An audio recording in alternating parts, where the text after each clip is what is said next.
Assalamu alaikum dear students. This is Mansur Ali Narajo. In today's lecture, we are going to learn unicellular organization, collinear organization and multicellular organization. So first of all, what is unicellular organization? All single cell organisms carry out all activities of life. यानी सभी एक cell वाले जानदार life की सभी activities perform करते हैं। जैसे अगर हम एग्जांपल लें, हमारी बॉडी के अंदर रेस्पिरेशन होती है, डाइजेशन होती है, रिप्रोडक्शन होती है, एक्सक्रीशन होती है। तो इसी तरह एक सेल के अंदर, यूनिसेलर के अंदर ये सारी लाइफ की एक्टिविटीज़ होती हैं। दे डाइजेस्ट द फूड, वो खाने को हजम करते हैं, रेस्पायर गैस एक्सचेंज करते हैं, एक्सक्रिएट अनवांटेड वेस्ट को बॉडी से आउट करते हैं, मूव एक जगह से दूसरी जगह पर जाते हैं, etc. On the cellular base bye simple methods, यानी ये वो सभी चीज़ें करते हैं सेलुलर बुनियाद पर सिंपल मेथड्स के ज़रिए। Bacteria, amoeba, paramecium and euglena are common example of unicellular organisms. यानी बैक्टीरिया, एमोबा, पैरामीशियम, यूगिलना ये सभी आम एग्जांपल्स हैं एक सेल वाले जानदारों की।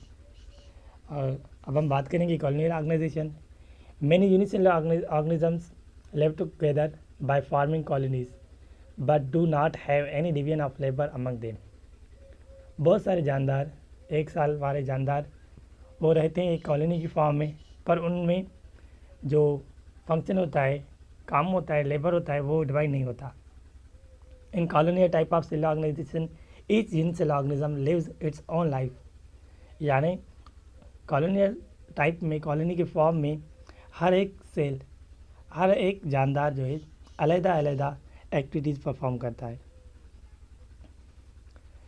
हर कोई अपनी ज़िंदगी जीता है।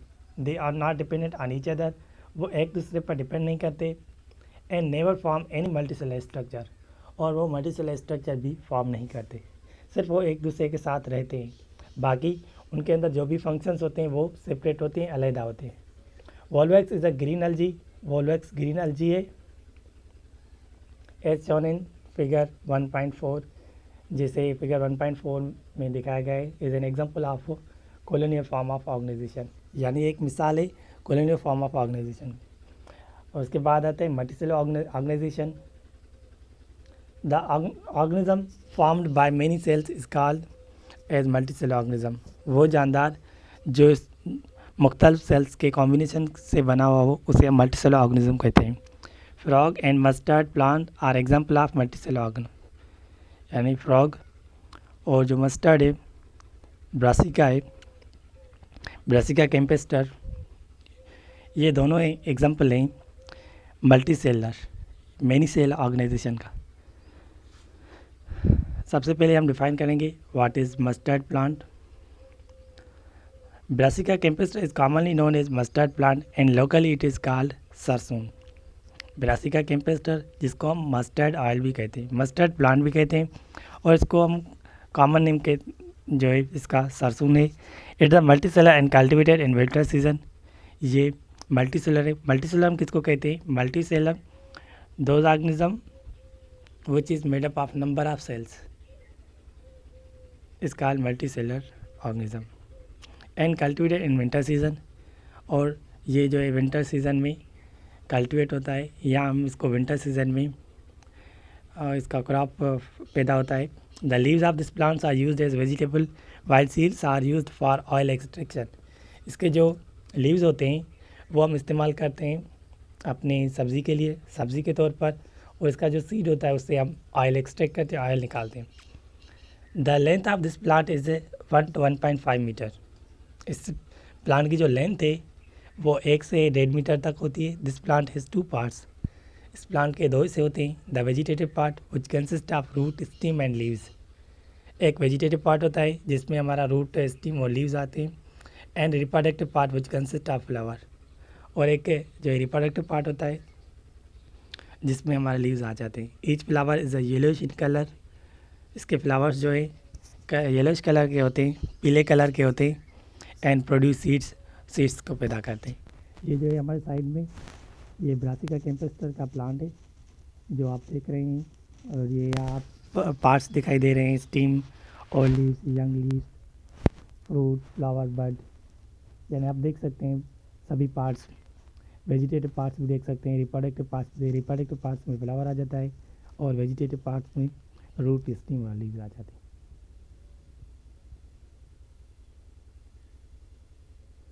उसके बाद आता है फ्रॉग।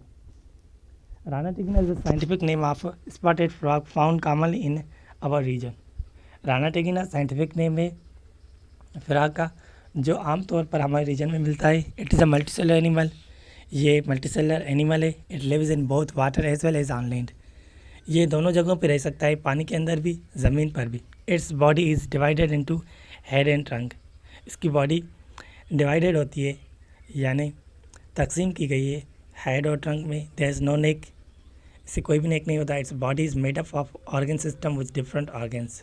इसकी जो बॉडी है वो डिफरेंट ऑर्गन सिस्टम की बनी हुई है जैसे हमारी है। इसी तरह जो फ्रॉग है, फ्रॉग की बॉडी में भी मुख्तलिफ जो ऑर्गन सिस्टम्स हैं जो मिलकर फ्रॉग की बॉडी को बनाते हैं। All organs are made up of different tissue such as epithelial, glandular, muscular, nervous etc।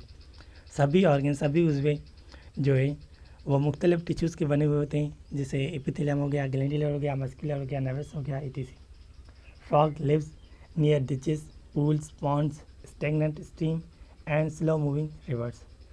ये फ्रॉग जो है वो रहता है डिचेस में यानी पूल्स में, पॉन्ड्स में, स्टेगनेंट स्ट्रीम में, और जो आहिस्ता चलने वाली रिवर्स होती हैं, पानी होता है यानी जो पानी के तालाब होते हैं उनमें रहता है, या जो बहता हुआ पानी होता है, आहिस्ता बहता हुआ पानी, या जो खड़ा हुआ पानी होता है, यानी ये इन चीज़ों पे मिलता है। It feeds on small insect. जो इसका जो फीड होता है वो छोटे छोटे इंसेक्ट्स होते हैं, जीत होते हैं। Activity identification of organ and organ system in dissected frog, यानी कटे हुए फ्रॉग में ऑर्गन की आइडेंटिफिकेशन करना। Materials required preserve frog, dissection tray, dissection box, pins, यानी प्रिजर्व किया गया फ्रॉग हो, डाइसेक्शन कटने वाला जो है वो ट्रे हो हमारे पास, डाइसेक्शन बॉक्स हो, पिंस हो। Procedure place the preserve frog on A dissection tray on it's back, यानी जो प्रिजर्व फ्रॉग है उसकी बैक साइड डाइसेक्शन ट्रैक पे रखेंगे हम। As all vertebrate are dissected vertically, यानी जो भी वर्टिब्रेट्स होते हैं जिनमें भी जो है हमारा वर्टिब्रेट कॉलम होता है, ये जो बोन होता है वो हमें वर्टिकली उनको कट करते हैं। Pin down the four limb and hind limb, यानी जो उनके आगे वाले पाँव, पीछे वाले पाँव हैं उनको हम पिन करेंगे। Take scissor to cut the abdomen vertically, हम कैंची लेंगे उससे हम उसका एब्डोमेन कट करेंगे ventrally. From cloaca to the mouth, यानी एनस से लेकर माउथ तक हम उसको कट करेंगे। Again cut down the skin of limbs from each side and pin down. उसके बाद हम जो है स्किन को कट करेंगे लिम्स की तरफ और उनको पिन करेंगे। Expose the visual organs clearly and make observation with the help of diagram. अब जो ज़ाहरी हिस्से हैं, ज़ाहरी जो पार्ट्स हैं, जो बाहर वाले ऑर्गन्स हैं उनको हम क्लियरली देखेंगे और ऑब्जर्व करेंगे डायग्राम की मदद से। Locate the organ and identify them as below, organ की हम लोकेशन बताएंगे और उनकी आइडेंटिफिकेशन करेंगे। Table showing different organs with the relative organ system, ये जो टेबल है उसमें जो है डिफरेंट जो हमारे बॉडी के अंदर ऑर्गन सिस्टम्स हैं उनमें कौन कौन से पार्ट आते हैं ये बताए गए हैं। अभी आपको जो है ये जो बॉडी पार्ट्स हैं यानी जो जो सिस्टम्स दिए गए हैं इन सिस्टम में कौन कौन से पार्ट्स आते हैं ये आपको याद करने। अगर आप ये याद कर लेंगे तो आपके लिए बहुत आसान हो जाएगा इन सिस्टम्स को समझना। सबसे पहले digestive system consist of mouth, buccal cavity, pharynx, oesophagus, stomach, small intestine, large intestine, cloaca, liver, gall bladder, pancreas, ये सभी डाइजेस्टिव सिस्टम में आ जाते हैं। उसके बाद आता है सर्कुलेटरी सिस्टम, हार्ट, आर्टिया, वेंट्रिकल, एरोटा, वेना कावा। ये जो बॉडी पार्ट्स हैं वो सर्कुलेटरी सिस्टम में आ जाते हैं। उसके बाद आता है respiratory system, lungs, trachea, nostrils, ये हमारे आ जाते हैं रेस्पिरेटरी सिस्टम में। उसके बाद एक्सक्रीटरी सिस्टम आता है, किडनी, यूरेटर, यूरिनरी ब्लैडर, ये जो 3 पार्ट्स हैं वो हमारे एक्सक्रीटरी सिस्टम में आते हैं। उसके बाद reproductive system consist of testis, vasa, efferentia, ovaries, oviduct, ovisac, ये पार्ट्स हमारे रिप्रोडक्टिव सिस्टम में आ जाते हैं। उसके बाद आता है लास्ट में nervous system consist of brain, spinal cord and nerves, ये जो हैं पार्ट्स हैं नर्वस सिस्टम के। अभी ये जो बॉडी पार्ट्स हमने पढ़े हैं ये आपको याद करने के कौन सा बॉडी पार्ट किस सिस्टम में आता है, ताकि आपके लिए वो सिस्टम समझना आसान हो जाए या आप उस सिस्टम को आसानी से समझ सकें और आर्गन को सेपरेट कर सकें कि कौन सा आर्गन कौन से सिस्टम से ताल्लुक़ रखता है, ये जुड़ा हुआ है। ठीक है, उसके बाद ये डायग्राम दिया गया है। डायग्राम की मदद से हम आइडेंटिफिकेशन करेंगे कि कौन सा बॉडी पार्ट्स कहाँ है, उन बॉडी पार्ट्स की लोकेशन हम मालूम करेंगे। ये डाइसेक्टेड फ्रॉग है जो दिया गया है आपको फिगर में, तो आप फिगर में देख सकते हैं इसके डिफरेंट पार्ट्स। ये हार्ट दिया गया है, लंग्स से और liver, small intestine, large intestine, cloaca, anus, यानी ये सारी बॉडी पार्ट्स आप देख सकते हैं। उसके बाद आता है amoeba is a unicellular organism found in mud of shallow pond. Amoeba एक सेल वाला जानदार है। यूनिसेलुलर हम इसलिए कहते हैं क्योंकि ये एक ही सेल का बना हुआ है, इसलिए हम इसको यूनिसेलुलर कहते हैं। Shallow pond pools and stagnant water, यानी ये तालाब में मिलता है और जो रुका हुआ पानी होता है, जमा किया गया पानी होता है, वहाँ पर हमें मिलता है। इसका साइज़ अबाउट 0.25 मिलीमीटर, इसकी जो साइज़ होती है 0.25 मिलीमीटर होती है। एमोबा इरेगुलर शेप, एमोबा की इरेगुलर शेप होती है, यानी इसकी कोई भी पर्टिकुलर शेप नहीं होती, इसकी जो शेप है वो चेंज होती रहती है, इसलिए हम इसे को क्या कहते हैं, इरेगुलर कहते हैं। It is a cell membrane, इसको एक सेल मेम्ब्रेन होती है which helps in movement of molecules and protects cytoplasm. Cell membrane का क्या काम है, सेल मेम्ब्रेन इसकी आउटर कवरिंग होती है, बाहर वाली कवरिंग होती है जो इसको क्या करती है, मूव करने में मदद करती है और इसके साइटोप्लाज्म को क्या करती है, प्रोटेक्ट करती है। The outer part of cytoplasm is a clear and transparent called ectoplasm gel. अब जो साइटोप्लाज्म होता है उसके 2 पार्ट्स होते हैं, जो आउटर पार्ट्स होता है वो क्लियर होता है, ट्रांसपेरेंट होता है, उसे हम एक्टोप्लाज्म कहते हैं, जेल लाइक होता है। And inner part is called endoplasm, वो जो सोल लाइक होता है। The cytoplasm contain nucleus, cytoplasm में न्यूक्लियस होता है, फूड वैक्यूल्स होता है जिसमें फूड रखा गया होता है, फूड को प्रिजर्व किया है, फूड को कलेक्ट करके रखते हैं हम। माइटोकॉन्ड्रिया आता है, माइटोकॉन्ड्रिया का काम क्या होता है, उसमें जो है एनर्जी की प्रोडक्शन होती है, पावर हाउस ऑफ सेल होता है, etc। Amoeba moves bye false food called pseudopodia, amoeba जो है मूवमेंट करता है फाल्स फूड की मदद से, जिसे हम सीडोपोडिया कहते हैं।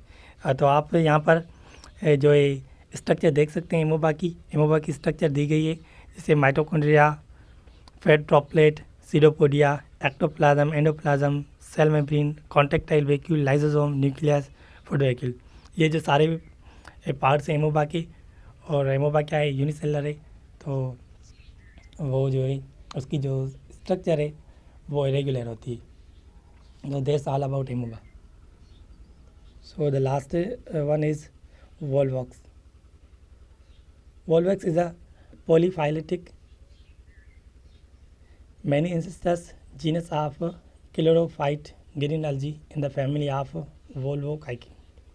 वोल्वॉक्स जो है वो पॉलीफाइलेटिक है। पॉलीफाइलेटिक हम इसको क्यों कहते हैं, क्योंकि जो इसको जो एंसेस्टर्स हैं वो बहुत ज़्यादा हैं।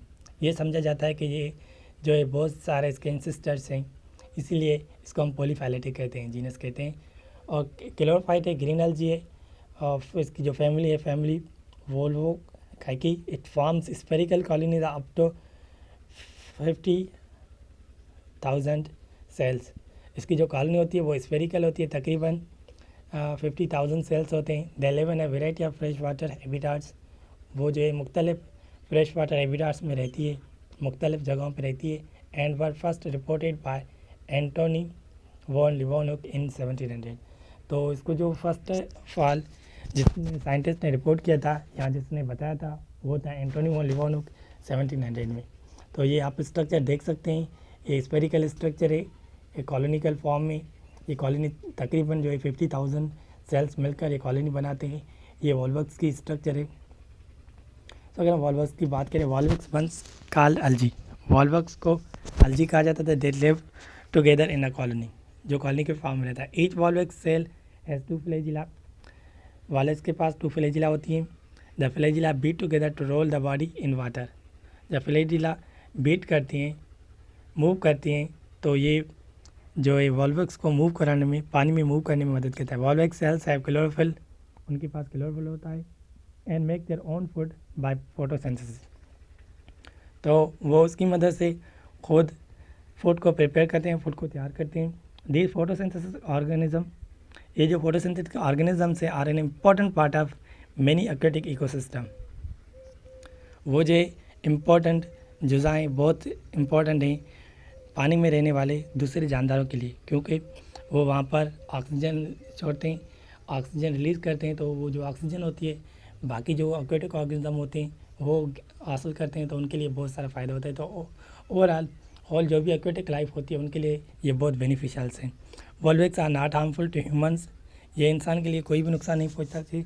Because they do not produce any toxic substance, क्योंकि ये कोई भी जहरीला मादा तैयार नहीं करते, इसलिए ये जो है इनका बहुत फ़ायदा है, ये सिर्फ हमें फ़ायदा पहुँचाते हैं।